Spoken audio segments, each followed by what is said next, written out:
Okay, I think you need to see this. This is called, from the channel Sound the Alarm.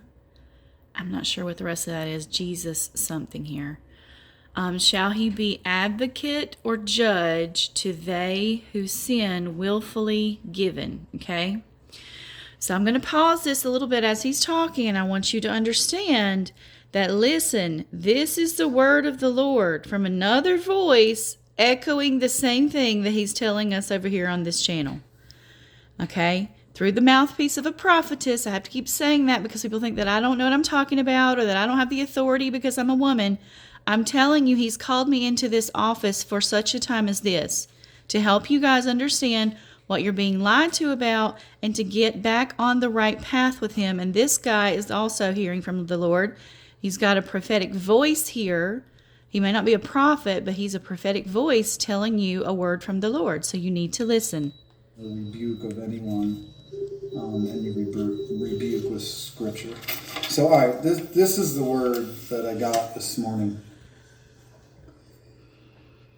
Hath the law not been written on the hearts of men? But there are those who say we are not under the law, but under grace, and so use this cause to sin freely. But shall we continue in sin given unto the state of grace and the ultimate sacrifice of he who gave a much greater sacrifice? All right, this is found in Jude verse 4 about those who the Bible calls ungodly people, talking about this marvelous grace that allows us to live immoral lives, okay? So that's what he's talking about. That's where you find this in Scripture. And that's Jesus, who shed his blood for us. God forbid. And a lot of these I recognize in the word, shall we continue in sin? God forbid. So God forbid, and so it is written. And they also say this, is of faith alone, and yet faith without works is dead. They not see, for they are blinded, for they seek the desires of wicked hearts and the foolish wisdom of man, seeing not how they should walk and please God. Shall they receive the reward, having not walked accordingly, given unto grace? Now, what reward is he talking about? Okay, well, we're on the cusp of the rapture, right? The rapture is a reward, folks. Revelation 22:12 through 15 says that it's a reward and you must be washing your robes. If you go and check in Revelation chapter 3, it says that he will protect the church of Philadelphia from the great time of testing. But before it says he will protect them, it says what? You have obeyed my commands to persevere. So see, that's another way that you know it's a reward, because you have to obey to get the protection, to get the crown. And that's why the crown can be taken away if you're not dressed in those white garments over there in Revelation chapter 4, that the people who are called the elders, they have on the crown and they have on these garments of righteousness, okay? So all of this is backed up in Scripture. You need to know this because you're being tricked by the people over there in verse 4 in Jude. I think not. For your God is holy, and so ye are called to be holy. Who in life is rewarded and yet not strive? Of how greater a judgment shall they receive who have called unto the Lord and lead many astray, claiming the gift? Yep. Yea, they shall not be reconciled. For so it is written, sin not, but when you sin, Jesus is your advocate. Shall he so be advocate or judge to they who so sin willfully, given unto the state of grace? Okay, so listen. Nobody over here, or this guy as well, is not saying that you have to do anything to earn your salvation. That is always the thing that they throw back over here because they're confused and ignorant. You don't do anything to get the salvation, guys. That is his perfect gift to you through his sacrifice on the cross. But that does not mean that you don't have to live a moral life or that you don't have to be holy as he is holy. It doesn't mean that you don't have to keep his commandments. It doesn't mean that the rapture is a freebie with your salvation. You need to get that straight in your head and stop tangling up in this stuff of, well, you're promoting a works-based salvation. No, I'm not.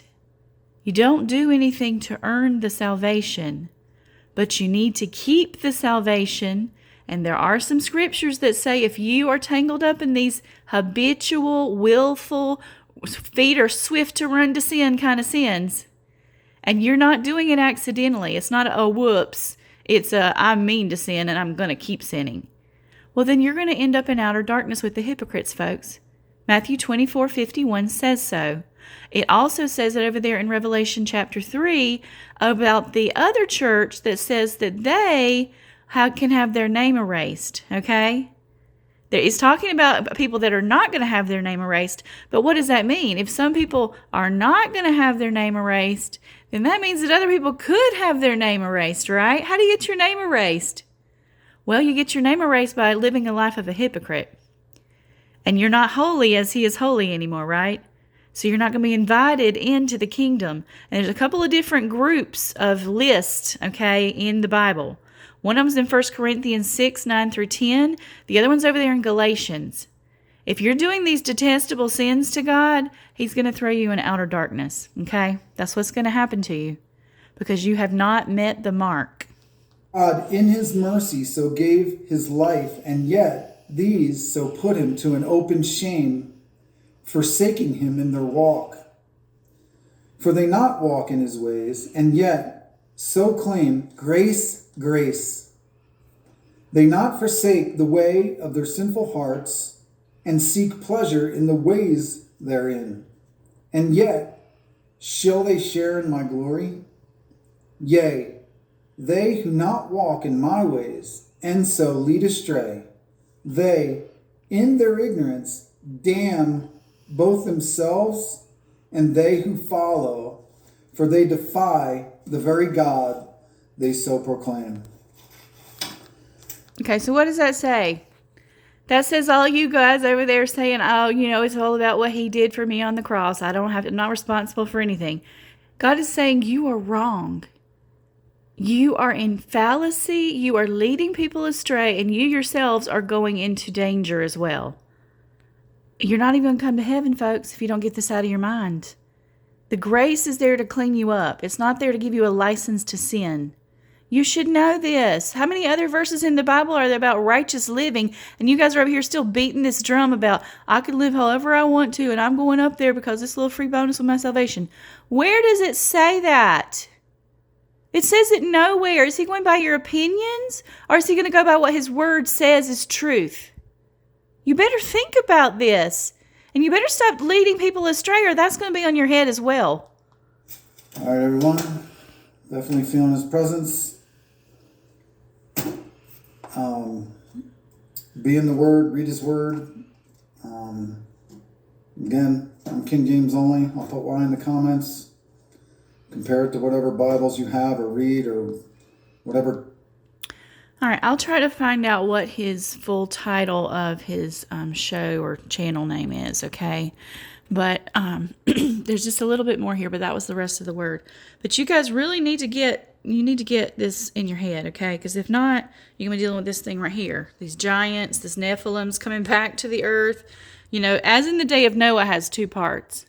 The first part is it can't get you on the boat because you're believing this stuff over there in Jude verse 4 about this immoral grace and then my rapture is just a little bonus freebie with my salvation, and so nobody's getting on the boat. Well, Days of Noah part 2 is that the Nephilim are coming back and y'all are about to see some supernatural stuff because the veil's about to be lifted when the restrainer is gone, okay? When the bride, the true followers, the Church of Philadelphia with the crowns and the white garments on, when we leave here, this stuff's going to come on. It's going to be unleashed and unearthed. I hope you're getting that. I hope you see that this is serious and you need to take it seriously and you need to believe the words in Scripture and you need to believe the words of the prophets. Joshua said that he's coming. Halingwe has backed that up. I am backing both of them up in Scripture that there are delays, and none of you want to listen to it. So I guess you're going to be buddies with the giants, right? You ready to get some Nephilim, kind of close to you, or what? What are y'all doing? Think about it. And if you are on the board here, if you're in the boat with me over here, you need to be telling them. You need to share the truth.